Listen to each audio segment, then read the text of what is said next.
জয় মাতা শ্যামা সীতা ব্রহ্মাণ্ড ঈশ্বরী, তারাও সন্তানে মা গো দিয়ে বদরি। জয়রামবাটি হতে 1.5 ক্রোশ দূর পূর্ব দিকে আছে গ্রাম কামারপুকুর, সেথায় করেন বাস বিপ্র ক্ষুদিরাম, পত্নী তার ভাগ্যমানী চন্দ্রমণি নাম। তাদের তনয় রূপে দেবগদাধর, আসিলেন ধরাতলে ধরি কলেবর। 1242 ফাল্গুনের 6 ভগবান রামকৃষ্ণ হলেন উদয়। অষ্টদশ বৎসরের দীর্ঘ ব্যবধানে ভগবান ভগবতী এলেন 2 স্থানে, কামারপুকুর আর জয়রামবাটি। বাংলায় 2 গ্রামে 2 তীর্থ খাটে, শিহরের গ্রামে 1 কীর্তন আসরে, সারদা দেখেন তার বর গদাধরে। 2 বছরের শিশু আত্মীয়ার কুলে, অন্যদিকে গদাধর পুরুষ মহলে। সে আত্মীয়েরা ঠাট্টা করে কহেন সারদাকে, কে তোর হইবে বর, পছন্দ কাহাকে?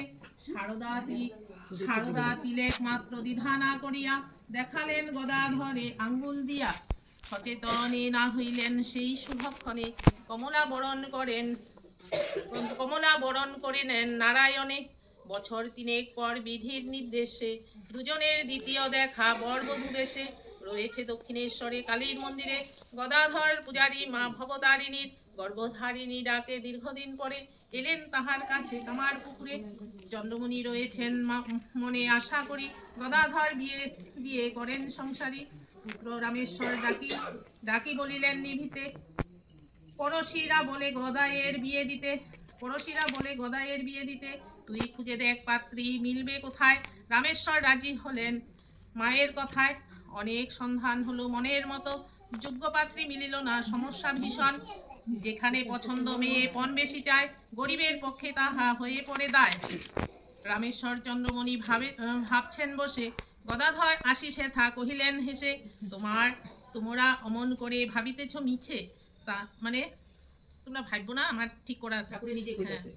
আমার বিয়ের কনে কুটু বাঁধা আছে, জয়রামবাটি রাম মুখুজ্জের ঘরে। সেখানে গিয়ে কেহ দেখে খোঁজ করতে গেছে। খবর অভ্রান্ত বটে করিয়া সন্ধান, জানা গেল বয়সের মস্ত ব্যবধান। নেহাত বালিকা কনে 5 পার হলো, অন্যদিকে গদাধর 24-এ পড়িল। মন খুঁত করে তবু বিয়ে পাকা হলো, কন্যাপণ দিতে হলো 300 টাকা। কেহ বলে, আহা এ কেমন বিয়ে, বর কি বেড়াবে ঘুরে বউ কুলে নিয়ে? আবার অন্যরা কয়, এ হয়েছে বেশ, নবরূপে এসেছেন উমা ও উমেশ। 1266 সালে মাসটি বৈশাখ মাসে বিয়ে হয়েছিল। 2 গৃহে বেজে উঠে উলুধ্বনি শাক। জয়রামবাটি গ্রামে মুখুজ্জের ঘরে শুভকর্ম শেষ হয় ধুমধাম করে। বৃত্তের জৌলস নাই চিত্তের মাধুর্য, রয়েছে অজস্র আছে আনন্দ প্রচুর।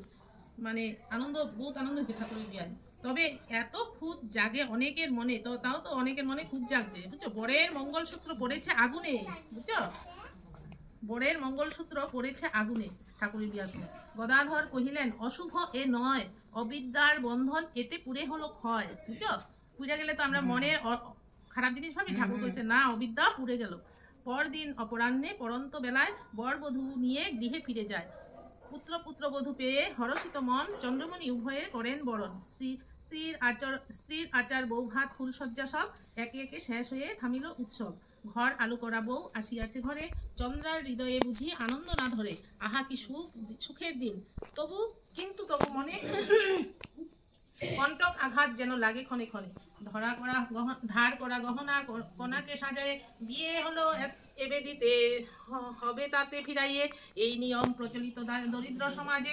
তবু চন্দ্রমণির বুকে শেষ সমবাজে, শালঙ্করা বধূ হবে আভরণহীনা। গদাধর বুঝিলেন মায়ের বেদনা, নিভিতে বলিলেন মাকে, ও ভার আমার, আমি খুলিয়া দিব সব অলঙ্কার। রাত্রিতে সারদা ঘুমে অতি সুকৌশলে, গদাধর অলঙ্কার নেন সব খুলে। সকালে ভাঙিলে ঘুম, বালিকা দেখেন গা হতে গহনা তার খুলে নিয়েছেন, এখন গোপনে তাহা নিয়েছে খুলিয়া। এ তো প্রবঞ্চনা ছাড়া আর কিছু নয়। এ বলে রাগ করে গুরু মহাশয় সারদাকে নিয়ে যান জয়রামবাটি। দুঃখের লজ্জায় চন্দ্রার বুক ফেটে যায়, কিন্তু গদাধর বিন্দু ভ্রুক্ষেপ না করে কহিলেন জননীকে পরিহাস ভরে, ও যদি না ফিরে তবু বিয়ে ফিরবে না। এই নিয়ে তুমি মা মনে খেদ করিও না। খেয়ালি প্রভু কত বিচিত্র খেয়াল, কখনো ভয়াল আর কখনো দয়াল,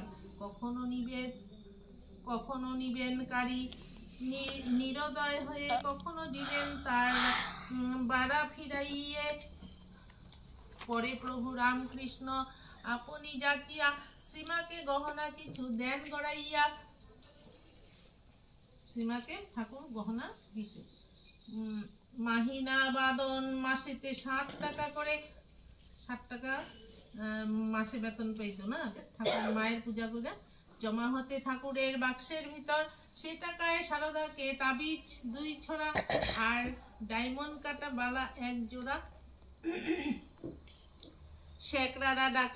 শেকরা ডাকাইয়ে এনে গড়িয়ে দিলেন। এতদিনে মাতৃ আজ্ঞা রক্ষা করিলেন। পঞ্চবটী মূলে বসি সাধন সময়, ঠাকুরের মা জানকী দর্শন হয়। সীতামারে দেখছিল পঞ্চবটির ধ্যানে বৈশা, বুঝছো? তখন সীতামায়ের হাতে এইরকম শারদাবালা ছিল। তখন ঠাকুর এই শারদাবালা সীতামায়ের হাতে দেখা শারদা মায়েরে বানায় দিছিল। হ্যাঁ, সেই নকশাবালা চান শ্রীমাকে পড়াতেন। কহিলেন, ওরে, ও যে দেবী সরস্বতী, তাই ওর ভালোবাসা গহনার প্রতি, মানে শারদা মা সরস্বতী ছিল, সেই জন্য গহনার প্রতি এত ভালোবাসা ছিল। এরপর কেটে যায় 2টি বছর। জয়রামবাটি আসিলেন গদাধর, বউ নিয়ে জোরে বাড়ি হইবে ফিরিতে, তাই আসা প্রয়োজন শ্বশুর গৃহেতে।